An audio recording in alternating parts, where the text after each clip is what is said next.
Hey everyone, today we'll go over tips on tripping outside on acid or shrooms specifically. Now, some people have very strong opinions on what is best, whether tripping inside or tripping outside. Personally, I feel like both are valid ways to trip and each has their own pros and cons. So the benefits of tripping outside is depending where you are, it can be very beautiful. It's a way to connect back with earth, with nature. But on the other hand, it can be sensory overload and you'll have to be extra careful with interacting with strangers or keeping your physical body safe. So first off, let's define what exactly tripping in nature can mean. So probably the most recommended place outside to trip in is going to be in nature, whether that is at a park, in a forest, your backyard, or at the beach, because nature is really freaking beautiful, like clouds, trees, stars, the air. So usually when people say tripping outside, they usually mean like in nature, outdoors somewhere. But it can also be the city, which can be a totally different experience, and a lot of people don't like it. Now, I love tripping in NYC, but I do know that it is more dangerous, more risky, and may not be as visually beautiful, but still thought-provoking nonetheless. Tripping outside can also mean at a music festival or a concert. Now, listening to live music can sound freaking awesome, but then there are all these other people around you, which can lead to a bit more paranoia. So be aware that tripping outside can mean different locations and to prepare accordingly. The other thing to take into account is the weather. Now, most people prefer a nice, warm, sunny daytime kind of weather, but also there are people who don't mind rain or snow and can find that fun too. The most important is that you dress accordingly. So if it's cold, make sure you bundle up, you bring your coat. If it's going to be wet, bring extra socks, etc. If it's going to be hot, bring a hat and sunglasses. Now, sunglasses are not just for protecting your eyes, but I feel like they just protect my mind. I feel safe and hidden when I have them on in public, and I can also cry in them and no one can tell, I think.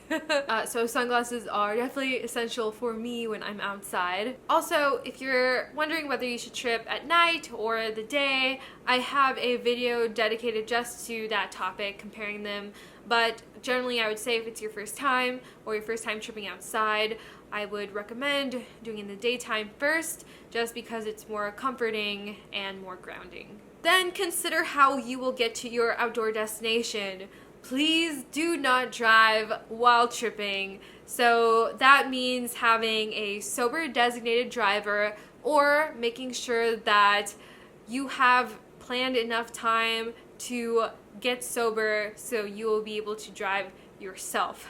So that may mean staying somewhere overnight. For instance, if you're going to trip in the woods, maybe you will sleep at a cabin that night and then drive back home the next morning. If it's your first time tripping outside, I would recommend not tripping alone. And if you're going to trip somewhere unfamiliar, like you don't know the area or you might get lost easily, I would recommend having a sober trip sitter around just to be extra safe. So that means that if you are going to trip alone outside, make sure it's somewhere you're already familiar with, and at least just tell somebody where you're going to be and what you're doing. And also check that the place you're going to has signal. For dosage, as usual, I feel like I say this every video, I would recommend taking a smaller dose when tripping outside than if you're tripping inside, just because there's less things that we can control than when we're inside at home. So this could help make sure that things don't get too overwhelming. Also, ideally, and this is not necessary, but ideally, when tripping outside, you would also have a place inside nearby that you have access to. So in case, you want a change of scenery or just a change in general, or if something unexpected happens, like change in weather, or if things get too overwhelming and you want somewhere to retreat to, you can go there. So if you have this nearby inside place, what you can do, if you're not sure if you can handle the outside, which happens, you can come up inside and then at the peak you can determine whether you are able to go outside or not. But I've also had the come up outside, and then when things get too intense, then I go back inside.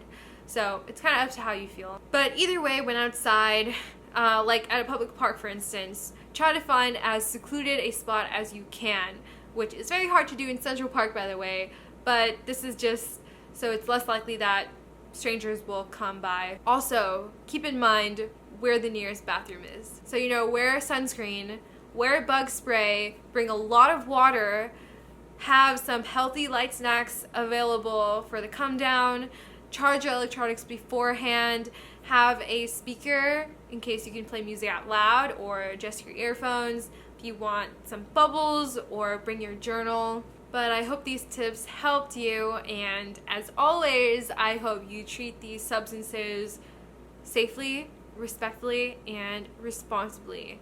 Have a good trip outside, and I'll see you later.